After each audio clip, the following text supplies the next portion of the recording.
Let's start at the beginning.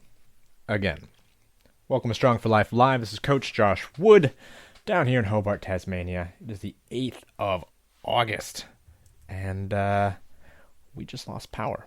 Again, we've had issues with this lately. We had someone run into a power line a week or so ago. On Sunday, one of the underground cables exploded, and they're doing works on all that right now, which has led to, well, the power dropping out. Luckily, I got a couple battery-powered lights, and I can hotspot on my phone. I hope it's working. So I apologize if you were tuning in live, and we lost connection there. So, gosh, whoa, what have we been talking about this week? This week in the Become Strong for Life Facebook community, where all of our fun stuff happens, we have been talking about the beginning. Where did you start your fitness journey? And it's an interesting thing to look at because I kind of expected most of the answers to be, well, I did sports as a kid, or my parents did this or that. And the most common answer is, my mom watched aerobic videos. You know, the jumping around in leotards and sparkly leg warmers kind of thing, which is amazing. If you're still in the game and that was your first experience, you must have had a good time. So cool thing to see. Now, on my end, that's not where I started. So today I'm going to tell a little bit about my story. My story and where I come from in fitness, not necessarily the academic side and things like that, but more so what got me interested. Because I'm here. I've been coaching people for, over 12 years now. And I started off as a scrawny nerd, and I had absolutely no work ethic and no interest in training or physical fitness. So that has been interesting. I started off when I was really young. I did terrible in team sports, never enjoyed working in teams. I never got things like soccer and football, whatnot. Never really interested me. I did do taekwondo for a bit, and I was pretty good for a 8 or 9-year-old kid. I enjoyed that, but the ADHD brain doesn't like to stick with anything for too long. It's only lasted a couple of years, and then I didn't touch sports until middle school. I was probably 12, and my parents are like, "You have to play a sport."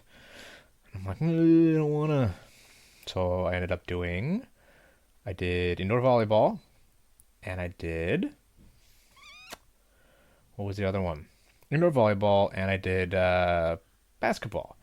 And being a kid barely 5 foot at like 12 years old, I did not reach my adult height until mid to late high school.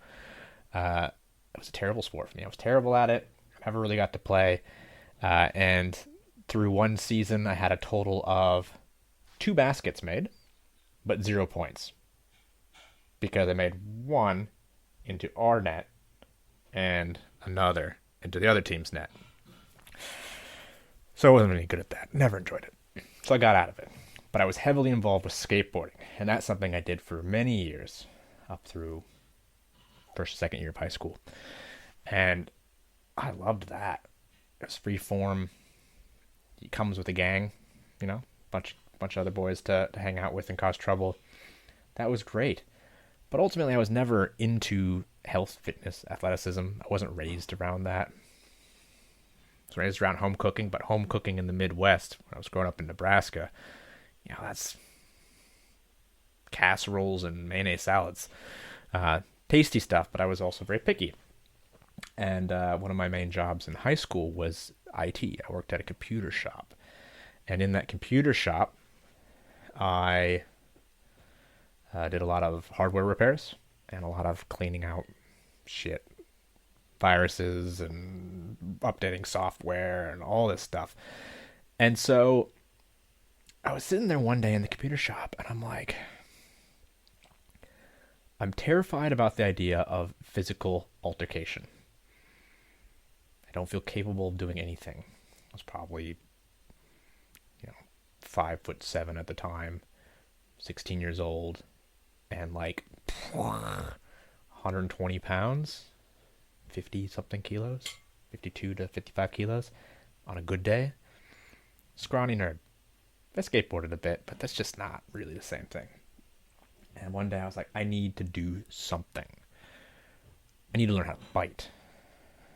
And so I started digging around. I'm like, I'm going to become a kickboxer. So I started looking around locally, and where I was living in Rochester, Minnesota. And there was no kickboxing. It's okay, all right, this plan is not working. But what I did find was MMA, mixed martial arts. And mixed martial arts is a great option for anybody. But what I found was an old family-run Irish boxing gym. They've been training people for decades out of an old auto shop. The place stunk. Sweat and blood, and that smell always reminds me of good things now. Hard work and honorable violence. But in the corner was a jiu-jitsu practitioner, a man named Mario Roberto, who I'm still in contact with today, and this was back in 2007. And he had some jigsaw mats, foam mats in the corner of the gym that he had to pack up every day. And he's trained as a physician in Brazil. He moved to the U.S., said, nah, I want to teach people how to fight. He's a phenomenal coach and fighter, and he was an athlete, and he's trained a bunch of great grapplers and fighters, one of the best gyms in the Midwest. And that's where I got started. I just got into it, and I did that for about a year solidly, training MMA. Went traveling for a while, visited different jiu-jitsu gyms. When I traveled, I trained at a Brazilian jiu-jitsu gym above a pub in Belfast, Ireland, and I trained with some university club members in Edinburgh, and then went back to the States for a little bit, and then moved over to Australia and continued jiu-jitsu. And I did jiu-jitsu pretty consistently, no gi, so no uniform for most of that time, for 5 or 6 years. And then I got really interested in how the body works, because if you know anything about jiu-jitsu, it's all about how to break the body by understanding how things are not supposed to work, how our joints supposed to move. Well, let's move them the other way. And that interest sparked an interest in how to work on the body, and then I went into massage. And I studied massage, I taught massage. I taught for about 6 years, ran a clinic space for about 7 years. And during that process, I continued in combat sports. In there, just before I started massage, I was living up in Queensland, Australia. And I saw a letter or something. I was working at an Asian takeaway restaurant. Great food. A wonderful Indian chef, and the owner was Malaysian. I learned a lot about cooking and food and how food can be really good. But there's a little gym in Noosa, Queensland, called Frank's. Great gym, family-run business. At the time, Frank was still running the front desk once a week, and got a flyer. It's like, free PT session. And that was my first foray into physical training, into non-combat gym work, with the goal of applying it to MMA and getting fights and things like that. And I worked with my first PT, and this is 2008, maybe, early 2009. And that started something that I've been doing ever since. And when I moved to Melbourne and I started studying massage, one of the reasons I moved to Melbourne was to study massage. I continued in the combat sports arena and in physical training. And that led from one thing, learning massage, to studying personal training, getting work in a women's strength facility called TDR Fitness. And I've actually... Kate, if you listen to this, Kate, one of my clients now, was one of my very first clients, one of the first ladies that I worked with at that gym doing group fitness. And I've been doing that ever since. I went from PT in Queensland to MMA and Jiu-Jitsu in Melbourne to coaching a bit of beginners MMA and grappling to kids and young adults, to working in a strength facility and doing that as one of my main jobs while I was teaching massage, went and worked in a boxing gym for a few years, went over to Canada, worked at Limitless Training, one of my favorite gyms, beautiful boutique studio in Victoria on Vancouver Island, and trained kickboxers there, did PT, ran classes before, after that, coming here to Tasmania and eventually shifting to fully online. And this whole journey is just, it's an awesome thing to see. It's awesome to see where it started and how I can go from a little computer nerd to who wants to learn how to be a kickboxer to having done jiu-jitsu tournaments and boxing matches in the ring, powerlifting, strongman competitions. I went on and studied freediving for a few years and did a lot of spearfishing and got a couple qualifications in freediving as well, thinking that this might be something I can apply to other domains. And just the path you follow, it's just such an interesting thing. And then listening to the people in the group who are like, yeah, I watched my mom's aerobics DVDs and danced along with her. And then, one of the guys, Dave, he's like one of the strongest guys I know now. I think he just squatted 250, 260 kilograms. He's just a massively strong guy. And he's like, I was introduced to fitness through aerobics videos. One of the other people commenting about this was Gemma, another local PT. She was one of my fitness students, and she's one of my clients, and she's a PT in her own right, coaching people as well.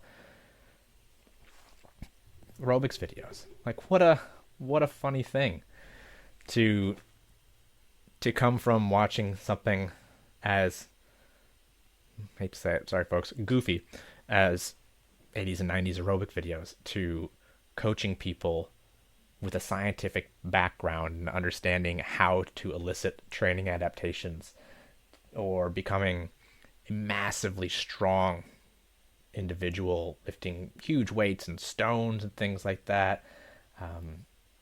Who was it? It was, I think Sarah in the group as well was saying that she was introduced to fitness from her husband, who has been a fighter, boxer, kickboxer, for years, who's been retired for a while now, and now he's coming out of retirement for an MMA match. Like, the journeys we take are so interesting.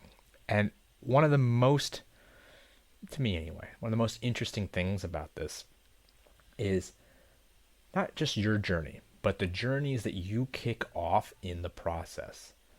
The circle of influence that you have, where you are actually thinking you're doing this one thing.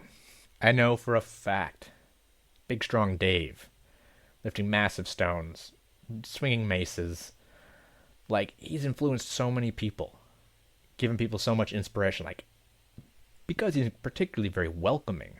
But, like, check out this thing I do, and other people are like, wow, that thing is cool. I want to learn how to do it. He's one of those guys who's going to be like, we'll come and learn how to do it.